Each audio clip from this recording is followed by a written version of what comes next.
I agree. I saw Yokeres' free kick the other day. Like, get him in, man. I just get the money done, sorted. I saw a tweet actually that apparently Arsenal invited his agent out to tonight's game. Whether that's true or not, I don't know. I don't read into Twitter sources very much, but he seems like a very clear candidate at the moment. I take him in a heartbeat, Terry. He would elevate our attack to a new level. Completely. What about Rasmus? Oh yeah, I'll say yeah. Do you know what? It would be Arsenal, wouldn't it? Take a young player that's not doing too well, see if we can improve him. I wouldn't be surprised. That would be Terry. I just wanted to join for one. Mikel Moreno is going to be a better striker than Rasmus at any. I know he would. Terry, I just wanted to join in one thing.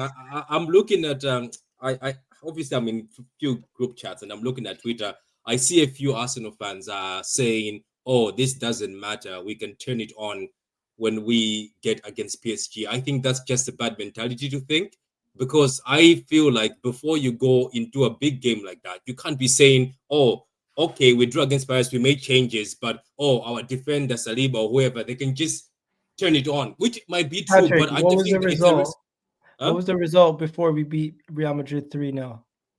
No. I'm just saying. No. What was the result? Yeah. Do you know? We drew to Everton. What was the result before we beat PSG? Yeah, but you can't say that way. This is a semi-final. This is a semi-final, right? You know what it's called? This is a semi-final.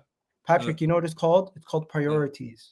In life, when you have priorities, I just focus think on your priorities. I just think personally, especially in a semi-final, people are saying, "Oh, it's okay. We can be taking these draws and we go on and win." Yes, you can. You did it once, but doesn't mean now in a semi-final. Do you know what a semi-final is? You're going to the final. It's the way that some people are saying that, it's okay, let it go, even if the keepers are not putting enough effort or the players are not putting enough effort. It's okay. As long as you go with in the PSG game, we'll turn it up like that. I don't know. I just feel a better mentality. You're mistaken, bro. You're mistaken. Priorities, number one, is the Champions League is the competition we can still win. There's 3 games. Okay, so can I ask you something? There's 3 so games you're happy left. with the draws? You're happy with the draws? Let me finish. There's 3 games left. I think there's 5 games left in the Premier League, right? The 5 games left in the Premier League have to be managed to a level where we're obviously competitive, trying to win whatever games we can win, but at the same time, not trying to get ourselves overexerted or injured or get players, put them in bad situations. So today, we've clearly seen Saka and Moreno arrested. You've seen that the way that the team was playing. I do think at times they weren't going at their full 100% as they always do. And you as a fan, you say that's good. The way I can tell people are not bothered is because you can tell by the level of investment by the fans. The stadium, you can tell by how they're reacting to some of the situations. How when Crystal Palace would score their goals, the reaction from the players was like, you know what, we still got this. I think even till the last minute, they believed they could have nicked a win. But if they don't, as long as they don't lose and they get the point, they're like, you know what, it is what it is. Well, Gouge, I agree with you on this. If you look at PSG yesterday when they played Nantes, they were completely different side to what they usually were. They drew 1-1 and they didn't really have that great of a game. So maybe they were doing the same thing as us. That's why I'm saying. But is there different that PSG won the league already? Patrick, the thing where I can agree with your point is, if we don't turn up on Tuesday, I don't want none of this. But Palace was just staying fit. So I do agree, but I also agree with Gal on the fact of that. Yeah, maybe the players didn't want to go all out, which I don't blame them, because they don't want to get injured. They don't want to.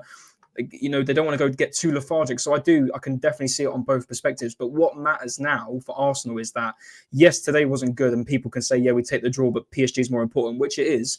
But you've got to go out on Tuesday and give it 10 out of 10s like you did against Real Madrid. I think you're going to see this all over the place, because Inter lost today. Arsenal drew. You've seen PSG drew. It's very common for teams that are in the later stages of the Champions League to see their focus shift slightly. Yeah, look, I think I don't necessarily think it's bad mentality, because if we break it down, they can't win the league and they're going to make the Champions League positions next year. So putting all their eggs and putting all their real energy into the tournament they can win, there is an argument to say that's the elite mentality, because imagine putting all your energy into a game that isn't going to change your season, and a player rips his hamstring, this happens, that happens. They would also be ridiculed. Why are you running? Like, if they were running around like headless chickens today, I think people would say, what are you doing? It's a nothing game. It's a dead rubber, especially if somebody got injured. So I see the argument for both sides. I do get your point, Patrick, that the turning it on and the turning it off thing, but we have seen this a lot. We have seen this a hell of a lot before. I mentioned earlier when United won the Europa League with Jose in 2017. We saw it with Liverpool in 2005 when they went on to win the Champions League. I'm sure if we went back and look at Chelsea, I'd love to go back and look at Chelsea's 2 Champions League winning seasons to look what they did in the build-up to the semi-finals and final, because they weren't in title races them seasons at all. I feel like this has been done before by multiple teams when you're only in one. Again, if City right now, it'd be different if City were in the race for the Champions League now in this situation, because you're fighting to win enough points to get into the Champions League. So I think if Arsenal was 6 to 7 points worse off and they were in that top 4 race, I would completely agree with you. Like, why would you just prioritize the Champions League? You may not win it, and then you're not in it next year if you miss out. I just think that I've seen too many examples of teams do it before for me to sit here and say it's the completely wrong approach. So I see examples where it's draws. Look, let me give you a real-time example today. Inter lost to AC Milan. They lost to AC Milan. Friggin', what is it? 3-0 today in a Coppa Italia semi-final, because they're more focused on Barcelona in a week's time. Like, why are we today? They played yesterday ago. They lost today 3-0. No, today. They played today. They played tonight. So when people are talking about mentality, understand the mentality of trying to win the major honor that you can actually achieve, or something that's in your way that might be an obstacle. What's your bigger focus? But are Inter not top of the table and they might win the league? No, but they lost the cup. Yeah, it's a cup. I know they lost the cup, but I'm saying overall, they know there's another cup for us. It's not just you guys, all your eggs are in one basket. See, this is what you're doing. Your argument goes to shit. Your argument goes to shit the moment you're not consistent. Because if you're consistent, you would have said it doesn't matter. You try to win everything. But what you've just done,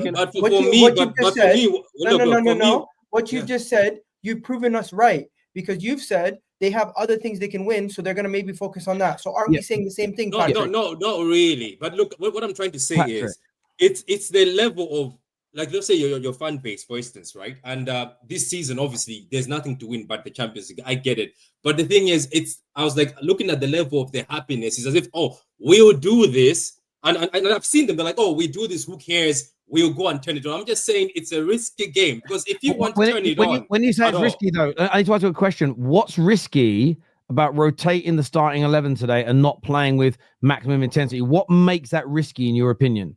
I don't know. I just think, like, sometimes winning is a mentality. I just think, like, even the way they conceded today, you can actually tell that, so they don't really care. Like, usually if it's a game, like, look at how, if you can look at what Saliba, like the Saliba issue. Go ahead. But this is our first Champions League semi-final in years. I mean, like I said earlier when I joined, I wasn't happy. It was a very bang average performance, but you do have to look at it. So you were not happy. Of course, I wasn't happy with today, but I have to look at it in a sense of we have one of the biggest games of our how many years next week. I can't sit here and say it doesn't not make sense to be a bit less full on. I think imagine if today, say for example, Patrick, I don't know, Declan Rice were to get injured because we were playing all out, going for it, bang, and to get 3 points for, let's be honest and real, for a game to a league that's already been won. So it does. Yeah. And maybe if you're looking into in a sense of the fans are celebrating it. Oh yeah, but it's, we got the Champions League next Tuesday. Some fans, especially online for us, can be very over the top. Is how I like to. I don't think anyone's gonna give a shit if we finish second. Exactly. If we beat PSG next week, no one's gonna care. No one's gonna give a shit. I actually don't. Again, Chelsea finished 6th, won the Champions League. If you get beat, guys, by PSG next week, are any of you really going to put it down to not playing tonight with full intensity? No. I don't think we're going to get beat, Terry. I think we're going to go put them to the sword. I think this game is going to be a distraction for PSG, because if they think they're going to look at this game and get anything from what we're going to play, I don't think PSG are going to do that. Brandon, what are you trying to say, mate? I would say, in terms of like I actually think we would probably have seen a better performance if we rotated more. Maybe, yeah. And that might not make much sense. How much more? Raheem Sterling's on the pitch. Well, yeah, you're saying about Raheem, but really and truly, we didn't really rotate that much. Let's be honest. Get out of it, Patrick. We took out Bukayo Saka and we brought in Raheem Sterling. But aside from that, that was pretty much our first 11. But you're right. Yeah. If Declan Rice goes out there full intensity, gets injured, well, he's the engine in our midfield, and we know that against PSG, one of their strongest points is their midfield. So we're going to have to win that midfield battle, especially without Thomas Partey, right? Yeah. The only thing that surprised me a little bit was that Ethan Nwaneri didn't start today because he's not really had that many minutes recently. But also at the same time, when Patrick talks about mentality in that, I don't think it's a thing that comes from the manager, because the manager pretty much played our first 11 except from Bukayo Saka today. So he wanted to win. Wanted to win the game. Words. Okay, great.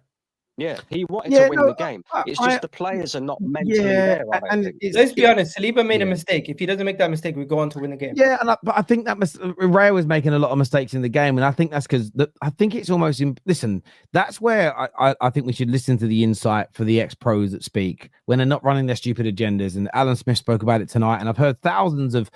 That's an exaggeration. I've heard hundreds of pundits talk about it in the past.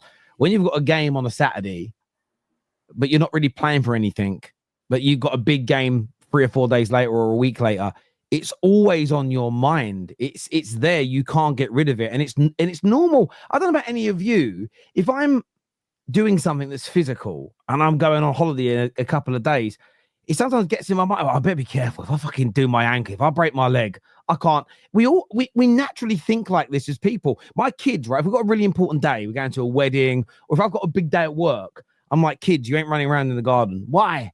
Because if one of you cracks your head open, the day's fucked. I've got, and that's true. We do it. It's like you're sitting down on your iPads, right? I'm going to wrap you in bubble wrap until someone picks you up and looks after you because I'm busy, or we're going to a wedding. And today of all days is when I don't need a problem, right?